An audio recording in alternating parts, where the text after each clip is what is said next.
Yangoa.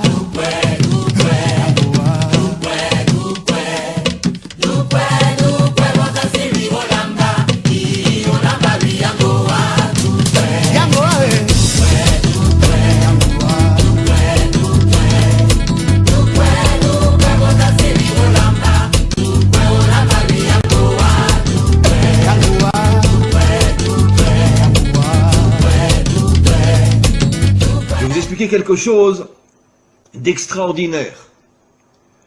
En hébreu, le mot noir se dit kushi. Alors bien sûr, vous ne connaissez pas l'hébreu, mais faites-moi confiance. Le mot kushi s'écrit en hébreu kaf vav shin yud. Kaf vav, vous savez qu'en hébreu, chaque lettre a une valeur numérique.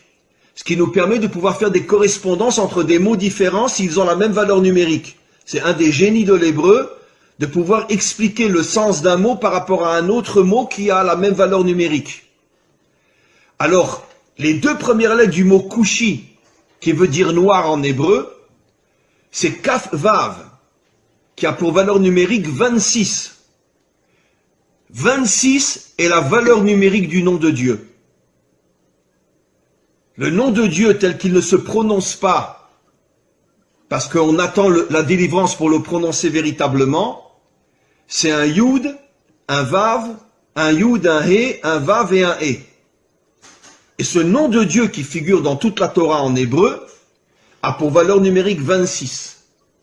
Après vous avez Kou, donc Kaf, Vav, le nom de Dieu, le véritable nom de Dieu, le véritable nom de Dieu dans le mot, donc qui fait allusion aux Africains, aux Noirs.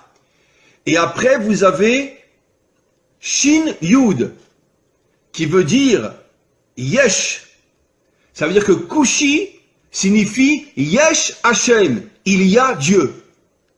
Ça veut dire que dans l'Africain se trouve Dieu. C'est absolument incroyable. Dans les peuples africains se trouve le Dieu authentique qui a pour nom Yudke Vavke. Incroyable. Ça veut dire que, caché à l'intérieur des peuples africains, se trouve le véritable Dieu.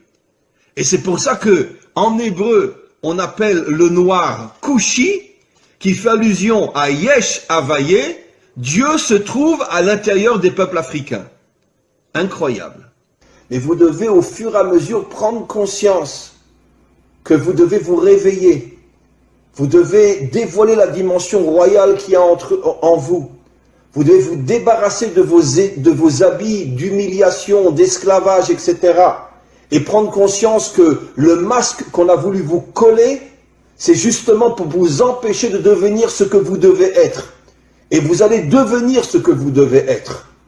Mais pour ça, encore une fois, il faut vous renforcer sur le plan spirituel, sur le plan moral, et petit à petit sur le plan des actions aussi. Il est grand temps, et je sais que ça se fera un jour, où les peuples africains se révolteront contre toute la dictature blanche qui exploite toutes les richesses des Africains. Et encore une fois, j'oserais presque dire, et je le dis avec la plus grande sincérité, soyez fiers d'être noirs. Soyez fiers d'avoir la couleur que vous avez. Parce que cette couleur qui est inscrite sur votre peau témoigne du fait que vous avez été choisi par le maître du monde pour dévoiler sa royauté dans le monde, comme je l'ai expliqué, puisque le noir est la couleur de la royauté d'Hachem. Donc, arrêtez d'être meurtri ou d'être humilié par tous ces racistes qui vous considèrent comme je ne sais quoi, comme ils considèrent les juifs d'ailleurs, et dites-vous, c'est le contraire. C'est justement parce que je suis un roi que tu veux faire de moi un esclave. Mais un jour viendra où vous comprendrez, vous les autres peuples, quelle est notre mission, quelle est notre grandeur, quelle est notre force. Et un jour viendra, on réussira tous ensemble, avec l'aide du Maître du monde, à dévoiler sa royauté sur terre. Be'ezrat Hashem, c'est-à-dire en hébreu, avec l'aide du Maître du monde. Les plus grandes guerres, les plus grands massacres, dans toute l'histoire humaine, c'est le monde occidental. Pas le monde occidental uniquement moderne, bien que le monde occidental moderne, entre la Première Guerre mondiale et la Deuxième Guerre mondiale, sont morts 70 millions de personnes. En 40 ans, 70 millions. pas en 40 ans de guerre, mais il y a eu la première guerre mondiale qui a duré 4 ans, la deuxième guerre mondiale qui a duré 4-5 ans, entre les deux il y a eu à peu près 20 ans, donc en 30 ans, 70 millions de morts. En deux guerres qui à elles deux ont duré 8-9 ans. 70 millions de morts, sans compter tout ce qui s'est passé avant, les croisades, l'Inquisition, la guerre de 100 ans, etc. Donc ce sont vraiment des gens qui vivent, comme on l'a vu précisément dans la paracha de la semaine dernière. Yitzhak, quand il bénit Esav, il lui dit, tu vivras, Bechar Becha Tirié, tu vivras avec ton épée à la main. L'Occident, c'est un peuple guerrier. D'ailleurs, j'expliquerai ce soir dans un autre cours qui sera aussi sur mon site, qu'en vérité, c'est la raison pour laquelle le monde occidental a adopté la religion chrétienne qui ne parle que d'amour et de bonté pour se créer une vitrine et cacher son véritable caractère. Parce que justement, le monde occidental est tellement violent, il est tellement assassin et meurtrier, qu'ils ont eu besoin de se créer une religion qui va nous faire croire tout le contraire de ce qu'ils sont véritablement sur le terrain. Bien sûr, je ne parle pas de tel ou tel citoyen, je parle des dirigeants et je parle malheureusement des peuples qui sont exploités et qui sont soumis et qui sont obligés de suivre leurs dirigeants. Mais quoi qu'il en soit, le monde occidental s'est attaqué comme jamais personne au peuple noir, parce qu'il semblerait que dans le subconscient ou même dans le conscient des dirigeants occidentaux, ils savaient que le peuple noir avait une mission qui allait mettre fin à toutes les dictatures et à tout le mal qu'il y a dans le monde, à toute cette corruption qu'il y a dans le monde, et c'est la raison pour laquelle ils ont tout fait pour les transformer en esclaves. Comme l'expliquent nos maîtres, quand tu veux savoir quelle est la mission d'un homme, regarde le mal qu'on lui fait. Si un homme est transformé en esclave, ça veut dire qu'il a une nature de roi. Et pourquoi on le transforme en esclave? Pour l'éloigner au maximum de sa mission d'être un roi, ou de dévoiler la royauté d'Hachem.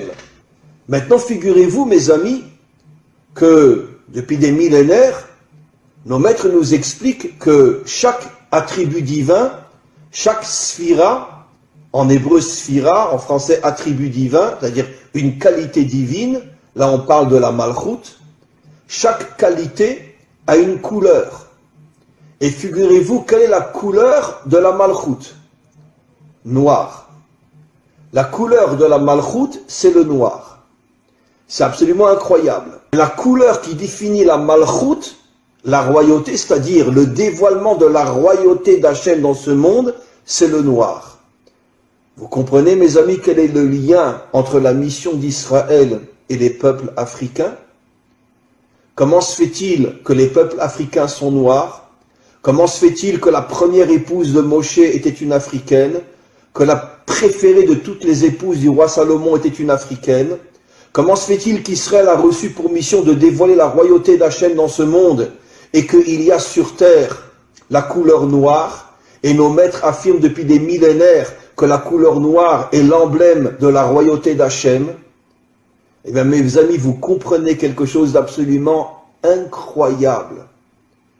Que les peuples noirs, eux aussi, comme Israël, sont en première ligne du dévoilement futur d'Hachem en tant que dirigeant de ce monde. Mi chamocha ba'elim Hachem, qui est aussi grand que toi, Dieu du monde? C'est lui qui a dit ce verset-là. C'est-à-dire, c'est lui qui a reconnu la grandeur de Dieu.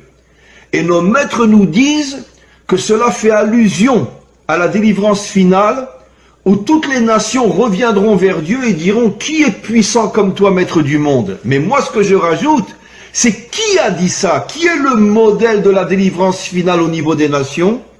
C'est Pharaon. Et nos maîtres nous disent Pharaon était un Africain, un Noir. Ça veut dire que la Torah nous révèle il y a des millénaires que le modèle, que le phare du retour des nations à Dieu, le Dieu authentique, ce sera un Africain ou les Africains et non les Blancs, non les Occidentaux. Après, tout le monde suivra, les Asiatiques, les Occidentaux, tout le monde suivra. Mais c'est Pharaon qui a dit « Qui est comme toi, Dieu, créateur du monde ?»